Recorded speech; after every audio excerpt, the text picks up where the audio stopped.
I turn to the right and I turn to the left. I hear a clicking noise. That's a classic sign of a bad drive axle. I know what you're thinking, it's a pickup truck. Well, it's a four-wheel drive. It has drive axles just like a front-wheel drive does. Today on Tech Garage, we'll tackle this drive axle debacle.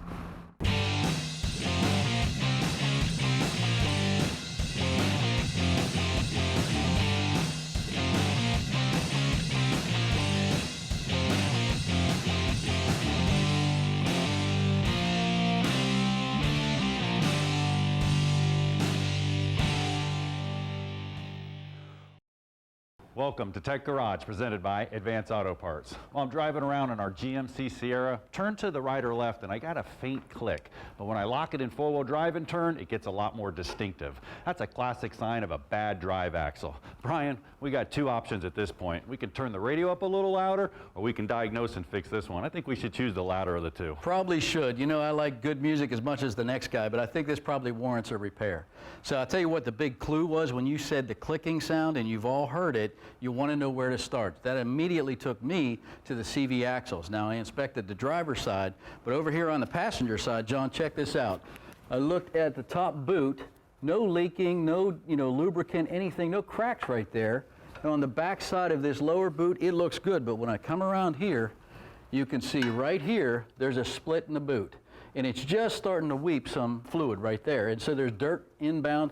That's a replacement, right? Regardless if it's clicking or not, when that boot's torn, you're going to have to replace that. And you know what, Brian? I got a demo set up over here so we can see inside a drive axle and why it's clicking. Why don't you tell them how you're going to do it, and I'll get over here. Awesome. This is a big job. Bring your heavy-duty friends, a breaker bar, a sledge. You're going to need that. Tell you what, we got to separate the upper ball joint up here. We've got to drop the tie rod out right here, and ultimately we'll pull this cap off and get to this end axle nut. That's where you're going to need some breaker bar help and support. So heavy duty lifting over here. I'm going to get this started, but I'll tell you what we're going to do differently today. We're going to lower this truck down and do this job at jack stand height like you're going to be doing in your driveway. So let me get this thing down, get it underway, and John's going to show you how it all works.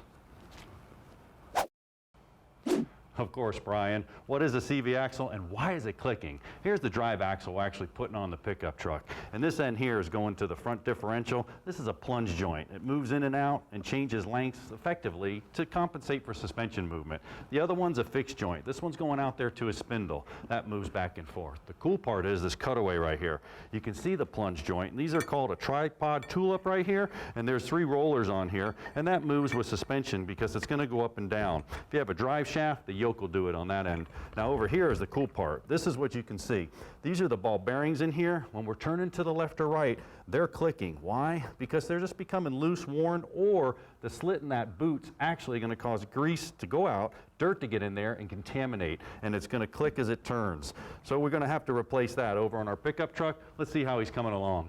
All right, I'm going to start by separating the tie rod end here. There's the nut. Little upward tension here in my arm. I'm going to see if I can knock this loose by pulling up. And there we go. All right, that's out. Now we're going to move up here to the upper ball joint. I've also got this loose. A couple spins with the nut. Okay, got this nut just about ready to come off. Now make sure you're clear, your kneecaps are clear from this when it separates. You want a good pry bar to get up in here and get some leverage. So we're going to create some upward pressure in this control arm. Get up in here, no brake hose, not hitting anything. Want to pry up, lift up, a couple smacks square. There we go. So we got that out. Now we've got some flexibility here. Get this up out of the way. We're going to work on this axle nut. Now this too, heavy lifting. Good heavy duty socket. Get your breaker bar, maybe a buddy, and then good trick, drop a screwdriver right down through the rotor. Let's see if we get a little bit of torque here. There we go, there's one. All right, keep working this off. And then we're ready to pull that CV axle out.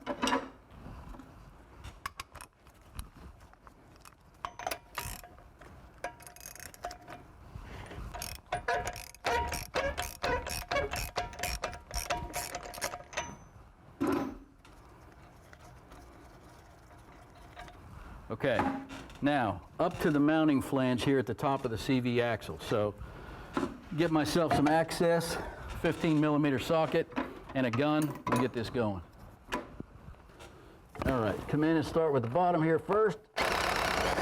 Good. First one out. Move up. There's 5 bolts here total. Take your time, work them out. So we'll get all these out. We'll retract this axle. We're going to put the new one in, essentially reverse the procedure. Torque specs mean a lot here, so take your time, do it right. Stay with us. More to come on Tech Garage, presented by Advance Auto Parts. Time for a Tech Garage pop quiz. Which axle shaft joint can change lengths during operation?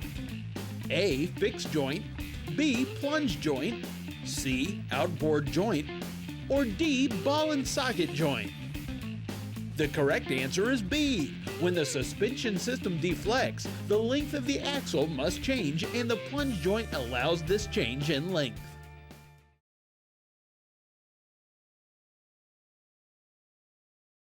Tech Garage, presented by Advance Auto Parts, is being brought to you by Performance Parts, over 1,000 parts that perform. Dustless Blasting, it's the future of surface preparation. Custom Auto Sound, the originator of classic car OEM fit radios since 1977. And by Advance Auto Parts, let's get you back on the road. Welcome back to Tech Garage, presented by Advance Auto Parts. Now the axle job, that was pretty straightforward, but that axle nut you saw, it's pretty extreme torque. Well, I got a little helper here. He can use this ratchet, make it easier for him. Nah, I think we'll watch him sweat as he starts to reassemble it. Well, I did loosen one more bracket here for the brake hose and the ABS sensor, just to give us a little more travel. We've got the new axle. We came in up over the sway bar, over the link. Don't want to damage that boot. Rolled it down in. She's sitting in place, ready to go. Now we're going to work on this marriage of the splines, and a little tilt up, get the right angle, and work it. There we go. Now, I'm going to go ahead and get the axle nut on. New washer, new nut. We're going to hold that in place.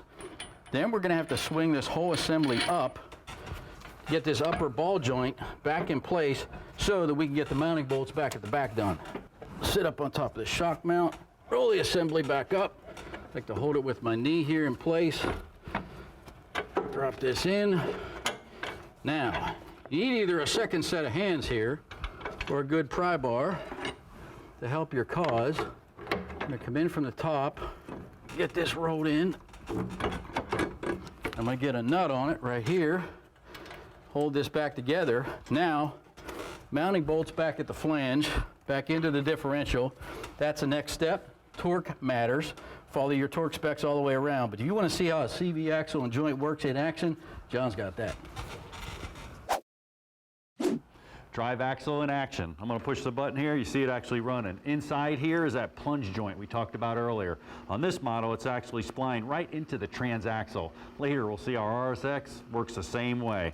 Then it transmits the energy outside here to this outside joint. This is the fixed joint right here. You can see it spinning. Now that fixed joint has to go through the whole turn ratio. You can see it as I move it to the left and to the right. Now think about that. That thing has to turn, and the plunge joint has to plunge up and down to compensate for suspension movement. Well, there's a drive line in action. Brian's moving a little faster than this drive axle. Let's check in with him. Okay, we're down to the final 2 bolts on the inner flange. There's 5. Now, impact gun, we're going to run them down. I'm going to come back, tighten them again manually. But to make this easy, just roll it around. You have good access. Here's number 5. Run it down, and we'll come back and finish those off in just a minute. Now, the next step is ball joint reassembly, tie rod in, your friend, the pry bar. Get up here, a little down pressure. We're going to go ahead and run this nut, which I've got started. There we go. A little down pressure. This too will get torqued. We can certainly get it snug and everything in place. Okay, work that down good and snug. Same thing down at the tie rod. A little bit of down pressure. Switch sockets on our impact gun. Make this easier. We're a big fan of mechanical advantage. Down pressure. Okay, we're all set. Now, the final step is this axle nut. Now, we checked with MotoLogic. This calls for 177 foot-pounds of torque in 2 stages, 58 pounds first, and then button it up at 177. That's heavy lifting. So we're going to run this down with the impact gun and get it close. Now I'm going to actually switch over to the torque wrench. So this is a pretty simple and straightforward system. You know, something to consider, this is an oblong nut. That's what holds your axle in place. If yours doesn't have that, check the spec and make sure if you need to spike that nut and create an inset there, that's what's going to hold it on. But check yours, it may be different. Pretty simple, straightforward system, but it's a lot different on a front-wheel drive transaxle. John's going to show you how that works on the RSX when we come back. So stay with us on Tech Garage, presented by Advance Auto Parts. Time for a Tech Garage pop quiz. What must you do before checking ball joint wear? A. Apply a load to the load-carrying ball joint. B. Unload the load-carrying ball joint. C. Measure the ball joint in any position. Or D. Measure ball joint wear with full vehicle weight applied. The correct answer is B. When checking ball joints, the load-carrying joint must be unloaded before testing.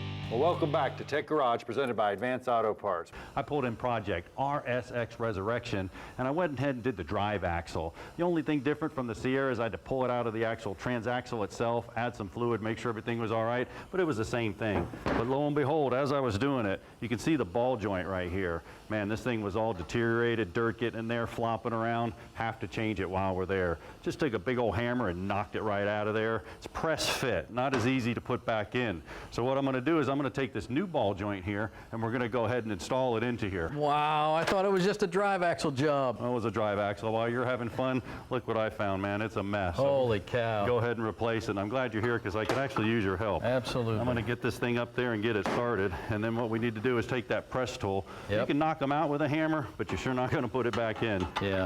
Especially on this application because it's located in the spindle. So if you get that started up there, Yep. I'll back this off of here. Another classic place where the right tool for the job matters. Yeah, and an extra hamster Get this matters, fairly too. true right here. I'm good down How here. you feel, straight? Yep. Yeah, it's Feel looking pretty good. Looking pretty good. All right, now we can put a big breaker bar on it. I'm going to try to just go ahead and pull it in. You might got some glasses there. Yep, Watch your eyes. you We're gonna got use it. a Go lot ahead. of pressure on here. You ready? Yep. Man, look at that. Boy, the right Sweet. tool makes all the difference in the world, Sure doesn't does. it? Yep. Now you can see we pulled it right up in there. Brian, you can take this joker over to the car. Sure but you know can. what? You know what? Before you go, don't forget, then the kit gives you everything you need. The retaining clip, the nut, along with the Zerk fitting. Make sure you throw those in. That's too. actually a big upgrade. The other original didn't have a Zerk fitting on it. I so. sure didn't, no. So that thing will be like new. It'll handle better Guess along he's with our putting me CV back to axle. work. Absolutely. Thanks. Now there's a couple of options. When you're doing those ball joints, they may be screwed in. This one here is actually riveted in, so you'd have to cut the rivets off and then go ahead and knock it out. But you saw how much work that was. I mean, it's a lot of work. Why not just buy a loaded one? Moog says the whole ball joint loaded with the control arm. You get the bushings and everything, get alignment, everything's going to be in good shape. Let's see how Brian's coming along with that spindle. Okay, we've got the lower ball joint nut on, but not tight yet. We've got the top strut mounting bolt in, again, loose, so we can work in the second mounting bolt. Don't forget, we're going to run these down pretty tight, but we've got to get in alignment after this project since we've had it all apart. We also have the axle nut on and torque down. Pry bar's your friend there. You can hold it still and get the right torque on this nut. Hey, remember the nut we showed earlier, said it was oblong? This is not. There's the indentation you may have to make to hold that nut in place. Just check your application. All right, I'm going to go ahead and run these down.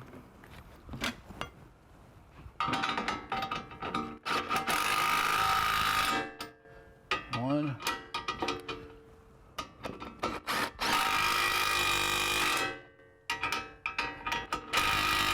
Okay, good. Now, we're going to get this brake line bracket reinstalled. I'm going to hang the rotor, get the caliper back in place. I'll tell you what, this lower ball joint was pretty easy to diagnose for John. It fell apart in his hands. But on your vehicle, if you want to check it, if you've got high mileage, there's a right and a wrong way to check it, depending on what type of suspension you have. John's going to explain that.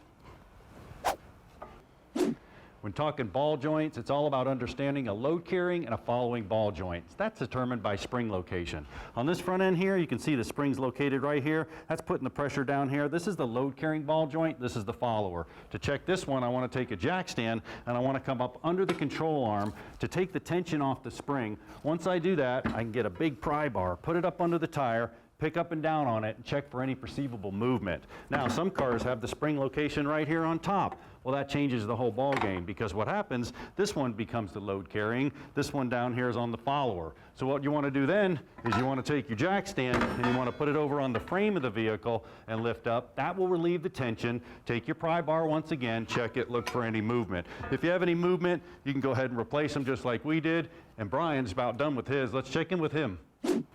Okay, top mounting bolt on the caliper mounting bracket. Let me get the lower one here. Kind of got to feel your way in.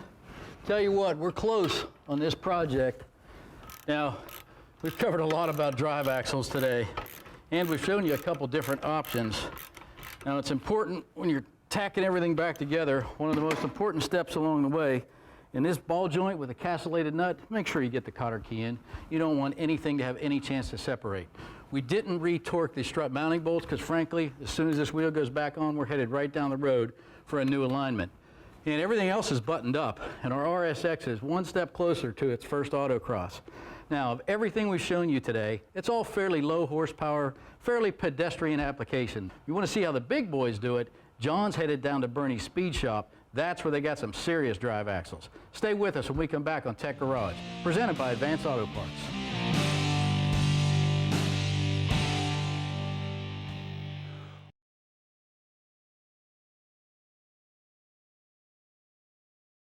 Tech Garage, presented by Advance Auto Parts, is being brought to you by Cardone, the new and remanufactured auto parts leader.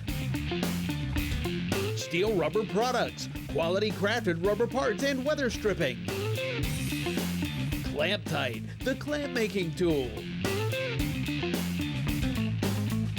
And by Advance Auto Parts. Let's get you back on the road.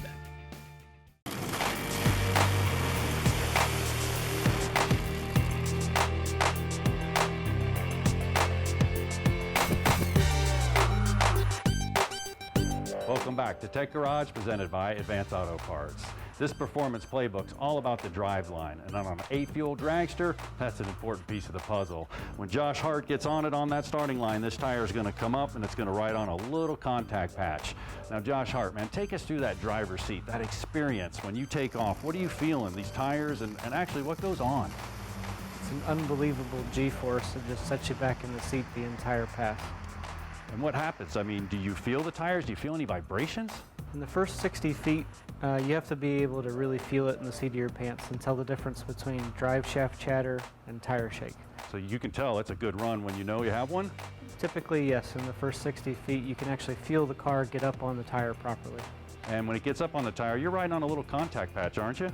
Yes, sir. This is what it basically looks like when you're at full acceleration. It's about 11 inches that actually ends up touching the pavement.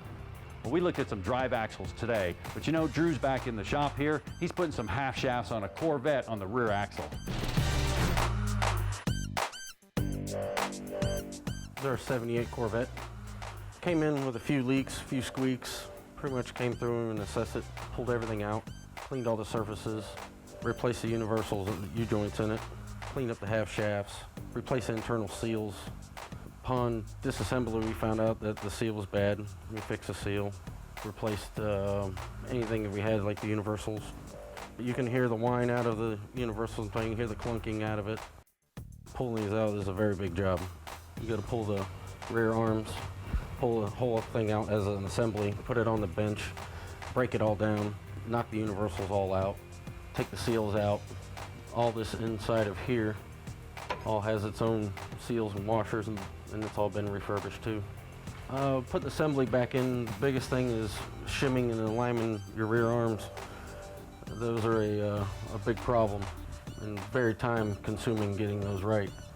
You pretty much just snug down your straps to torque specs and just go through and make sure everything's clearanced and free and you got no binding.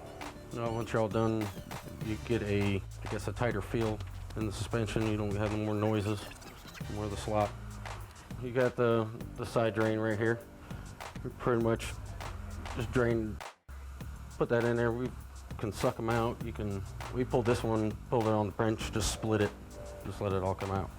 Refilling it, just pull the plug out, fill it up to here till it starts coming out, put the plug back in it, clean it up and ready to go. That's an inside look at high performance in action at Bernie's. Now let's head back to Tech Garage.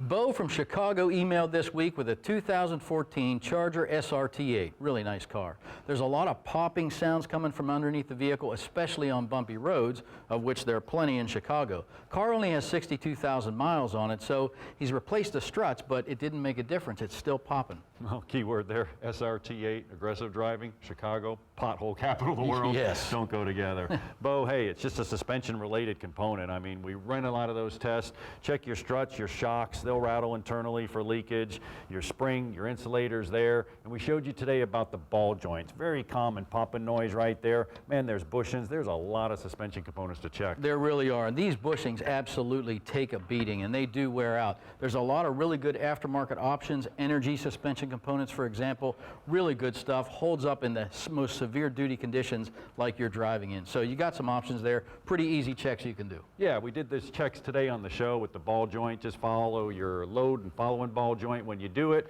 make sure you know which one it is, or a dry park test. Turn to the right or to the left. Get a friend under there. Be safe. You'll see some buckling, man. Suspension's made to wear out. It's going to wear out. It really is, but it can be heavy lifting and be a big job. You saw us suffer through that today. We had the right tools, though, and that makes a difference. If you don't want to tackle something that big, go to one of the professional shops. They've got the right tools, and they can take care of you and get you back on the road. Well, check out more of Tech Garage on Twitter, Facebook, YouTube. Like always, thanks for watching. We're sure grateful, and we'll get you back on the road. Production assistance for Tech Garage is provided by Chipola College, located in Marianna, Florida. Founded in 1947, Chipola was recently ranked as one of the top 3 community colleges in the United States.